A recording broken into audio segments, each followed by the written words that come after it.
December 21 ವಿಶ್ವ ಧ್ಯಾನ ದಿನ. 365 ದಿನಗಳ ಕಾಲ ನಾವು ಒಂದಿಲ್ಲ ಒಂದು ಕೆಲಸದಲ್ಲಿ ಮಗ್ನರಾಗಿ ಮನಸ್ಸನ್ನ ಚಂಚಲ ಮಾಡ್ಕೊಂಡಿರ್ತೇವೆ, ಮಾನಸಿಕ ಒತ್ತಡಕ್ಕೊಳಗಾಗಿರ್ತೇವೆ.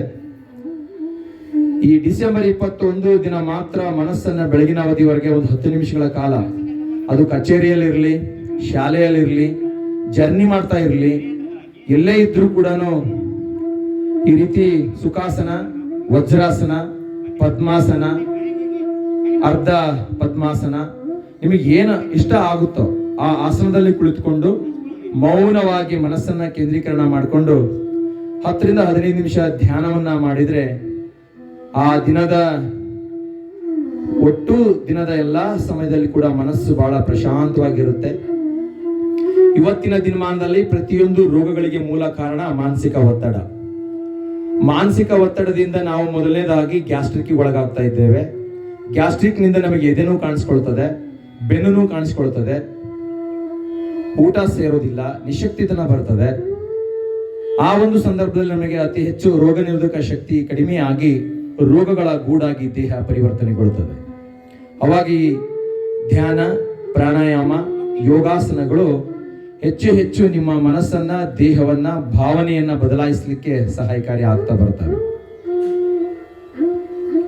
ಇವತ್ತಿನ ದಿನಮಾನದಲ್ಲಿ ಪ್ರತಿಯೊಂದು ಕ್ಷೇತ್ರದಲ್ಲಿ ಕೂಡ ಸ್ಪರ್ಧೆ ಇದೆ. ಆ ಸ್ಪರ್ಧೆಗಾಗಿ ನಾವು ಕೆಲಸವನ್ನ ಅನಿವಾರ್ಯವಾಗಿ ಮಾಡಲೇಬೇಕು. ಆ ಸ್ಪರ್ಧೆಯನ್ನ ಎದುರಿಸಲಿಕ್ಕೆ ನಾವುಗಳು ಬಹಳ ಅವಸರಮಯವಾಗಿ ಚಂಚಲ ಮನಸ್ಸಿನಿಂದ ಕೆಲಸವನ್ನ ಮಾಡಬೇಕಾಗ್ತದೆ.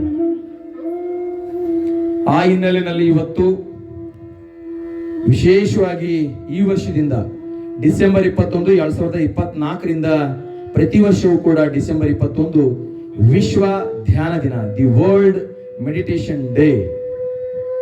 ರವಿಶಂಕರ್ ಗುರುಜಿಯವರು ಈಗ ಅದು ರಾತ್ರಿಯ ನಮ್ಮ ಇಂಡಿಯಾದಲ್ಲಿ ಸಮಯ ರಾತ್ರಿ 7:30, 8 ಗಂಟೆ ಆಗ್ತದೆ.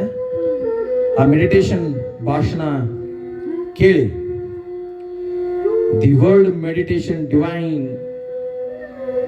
To concentrate the mind, the development of the cosmic energy in our soul and mind. When you got the peaceful mind, automatically your brain should be work and memory improvement day by day, day by day. Concentrate the mind.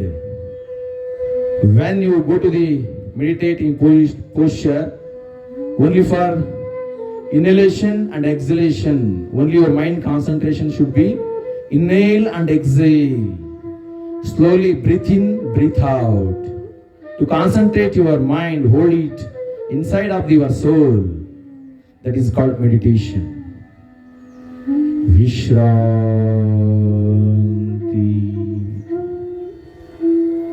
Vishranti.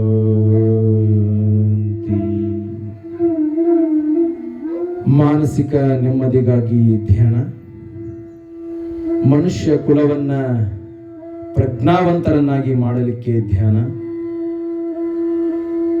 ಚಂಚಲವಾದ ಮನಸ್ಸನ್ನ ಒಂದು ಕಡೆಗೆ ಕೇಂದ್ರೀಕರಣ ಮಾಡಲಿಕ್ಕೆ ಧ್ಯಾನ, ಮಾನಸಿಕ ಒತ್ತಡವನ್ನ ನಿವಾರಿಸಿ ಅನೇಕ ರೋಗಗಳನ್ನ ದೂರ ಮಾಡಲಿಕ್ಕೆ ಧ್ಯಾನ, ನಮ್ಮ ಮನಸ್ಸಿಗೆ ವಿಶ್ರಾಂತಿಯನ್ನ ಕೊಡುತ್ತಾ ಅನೇಕ ಚಿಂತೆಗಳನ್ನ ದೂರ ಮಾಡಿ ಚಿಂತನಾಶೀಲರನ್ನಾಗಿ ಪರಿವರ್ತನೆ ಮಾಡಲಿಕ್ಕೆ ಧ್ಯಾನ. ಹೀಗೆ ಹಲವಾರು ಅಂಶಗಳಿಂದ ಇವತ್ತು ಧ್ಯಾನ ಮಾಡೋದ್ರ ಮೂಲಕ ನಾವೆಲ್ಲ ಜ್ಞಾನಿಗಳಾಗಿ ಬದಲಾಗ್ತೇವೆ. ಯಾವಾಗ ಮಕ್ಕಳು ಓದುವ ಸಮಯದಲ್ಲಿ ಬೆಳಗಿನ ಜಾವ ಎದ್ದು ಒಂದು 5 ನಿಮಿಷ ಧ್ಯಾನ ಮಾಡ್ತಾ ಹೋಗ್ತೀರಿ, ಆಟೋಮೆಟಿಕ್ಲಿ ನಿಮ್ಮ ಮೈಂಡ್ ಒಂದು ಕಡೆಗೆ ಕೇಂದ್ರೀಕರಣ ಆಗ್ತದೆ. ಆ ಕೇಂದ್ರೀಕರಣಗೊಂಡಂತ ಮನಸ್ಸಿನಲ್ಲಿ ಧ್ಯಾನದ ನಂತರ ವಿದ್ಯಾಭ್ಯಾಸ ಮಾಡಿದಾಗ ನೀವು ಓದಿದಂತ ಪ್ರತಿಯೊಂದು ವಿಷಯ ಕೂಡ ಅದೆಷ್ಟೇ ಕ್ಲಿಷ್ಟಮಯವಾದರೂ ಕೂಡ ಸರಳವಾಗಿ ಅರ್ಥ ಆಗ್ತದೆ. ಓದಿದಂತ ವಿಷಯ ನಿಮ್ಮ ನೆನಪಿನಲ್ಲಿ ಉಳಿತದೆ. ಅವಾಗ ಏನಾಗುತ್ತೆ, ಮಾನಸಿಕವಾಗಿ, ದೈಹಿಕವಾಗಿ, ಭಾವನಾತ್ಮಕವಾಗಿ ಒಳ್ಳೆಯ ಜ್ಞಾನಾತ್ಮಕ ವಿಕಾಸ ನಮ್ಮ ಮೆದುಳು ತಂದುಕೊಳ್ತಾ ಬರ್ತದೆ. ಇದು ಇವತ್ತಿನ ದಿನಮಾನದಲ್ಲಿ ಧ್ಯಾನಕ್ಕೆ ಇರುವಂತಹ ಮಹತ್ವ. ಪ್ರತಿಯೊಂದು ಧ್ಯಾನ ಕೇಂದ್ರಗಳು ಕೂಡ ಇವತ್ತು ಸಮಾಜದಲ್ಲಿ ಅನೇಕ ಒಡೆದಂತ ಮನಸ್ಸುಗಳನ್ನ ಒಂದು ಕಡೆಗೆ ಸೇರಿಸುವಂತ ಕೆಲಸ ಮಾಡ್ತಾ ಇದ್ದೇವೆ. ನಮ್ಮಲ್ಲಿ ಮನಸ್ತಾಪಗಳು, ನಮ್ಮಲ್ಲಿ ಮನಸ್ತಾಪರಗಳು, ನಮ್ಮಷ್ಟಿಗೆ ನಾವೇ ಖಿನ್ನತೆಗೊಳಗಾಗುವಂಥದ್ದು, ಕೆಟ್ಟ ಯೋಚನೆಗಳನ್ನು ಮಾಡುವಂಥದ್ದು. ಯಾವತ್ತೂ ಕೂಡ ಮನುಷ್ಯ ಪಾಸಿಟಿವ್ ಥಿಂಕಿಂಗ್, ಸಕಾರಾತ್ಮಕ ಚಿಂತನೆಗೆ ಹೋದಾಗ ಮನಸ್ಸು ಒಳ್ಳೆಯದನ್ನು ಯೋಚಿಸುತ್ತದೆ, ಒಳ್ಳೆಯ ಕೆಲಸವನ್ನು ಮಾಡುತ್ತದೆ. ನೆಗೆಟಿವ್ ಥಾಟ್ಸ್, ಋಣಾತ್ಮಕ ಚಿಂತನೆಗಳು ನಮ್ಮ ಮನಸ್ಸಿನಲ್ಲಿ ಬೇಡವಾದಂಥದ್ದು ಯೋಚನೆ ಮಾಡಿದ್ರೆ ನಮ್ಮ ಜೀವನನೇ ಕೆಟ್ಟು ಹೋಗ್ತದೆ. ಮನಸ್ಥಿತಿ ಇದ್ದಂಗೆ ನಮ್ಮ ಜೀವನದ ಪರಿಸ್ಥಿತಿ ಬೆಳವಣಿಗೆಗೊಳ್ಳುತ್ತದೆ. ಆ ಮನಸ್ಥಿತಿ ಮತ್ತೆ ಪರಿಸ್ಥಿತಿ ಎರಡೂ ನಮ್ಮ ಕೈಯಲ್ಲಿದೆ. ಒಳ್ಳೆಯದು ಆಲೋಚನೆ ಮಾಡಿ ಧ್ಯಾನದಲ್ಲಿ ಕುಳಿತುಕೊಂಡು ನಿಮ್ಮ ಜೀವನ ಬಹಳ ಸಗಾಮಗವಾಗಿ ಸಾಗ್ತದೆ. ಜೀವನಕ್ಕೆ ಸಂಕಷ್ಟಗಳು ಬರೋದಿಲ್ಲ. ಯಾವಾಗ ನಾವು ಮಾನಸಿಕ ತೊಳಲಾಟಕ್ಕೊಳಗಾಗ್ತೀವಿ ಅನೇಕ ರೋಗಗಳು ಬರ್ತವೆ, ಮಾನಸಿಕ ಸ್ಥಿಮುಲತೆ ಹೆಚ್ಚಾಗ್ತದೆ. ಆ ಮೂಲಕವಾಗಿ ನಮ್ಮ ಮನಸ್ಸು ಕೆಟ್ಟು ಹೋಗಿ ನಮ್ಮ ಜೀವನ ಅಧೋಗತಿಗೆ ಹೋಗಿಬಿಡ್ತದೆ. ಧ್ಯಾನ ವಿದ್ಯಾರ್ಥಿಗಳನ್ನ ಜ್ಞಾನವಂತರನ್ನಾಗಿ ಮಾಡುತ್ತದೆ. ಧ್ಯಾನ ವಿದ್ಯಾರ್ಥಿಗಳನ್ನ ಓದುವುದತ್ತ ಮನಸ್ಸನ್ನು ಕೇಂದ್ರೀಕರಿಸುತ್ತದೆ. ಧ್ಯಾನ ಮನುಷ್ಯನ ಮಾನವೀಯತೆಯನ್ನ ಬೆಳೆಸಲು ಸಹಾಯಕಾರಿಯಾಗಿದೆ. ಧ್ಯಾನ ಇಂದಿನ ಸ್ಪರ್ಧಾತ್ಮಕ ಯುಗದಲ್ಲಿ ಮಾನಸಿಕ ಚಂಚಲತೆಯನ್ನು ದೂರ ಮಾಡಿ ಒಳ್ಳೆಯ ವಿದ್ಯಾಭ್ಯಾಸ ಕೊಡುವತ್ತ ಮನಸ್ಸನ್ನ ಪರಿವರ್ತನೆ ಮಾಡುತ್ತದೆ. ಈ ಧ್ಯಾನ ಎಲ್ಲ ರೋಗಗಳ ನಿವಾರಕವಾಗಿ ಮೆಡಿಟೇಷನ್, ಅದು ಮೆಡಿಸಿನ್ ಆಗಿ ಕೆಲಸ ಮಾಡುತ್ತದೆ. ವಿಶ್ರಾಂತಿ.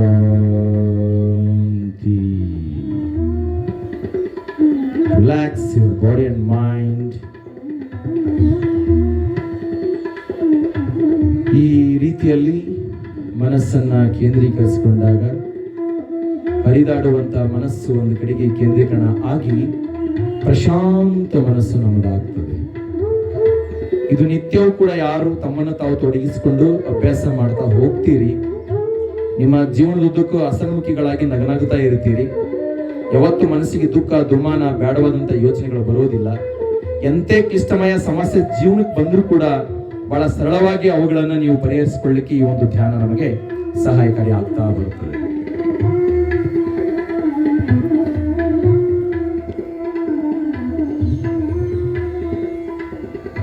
ವಿಶ್ರಾಂತಿ.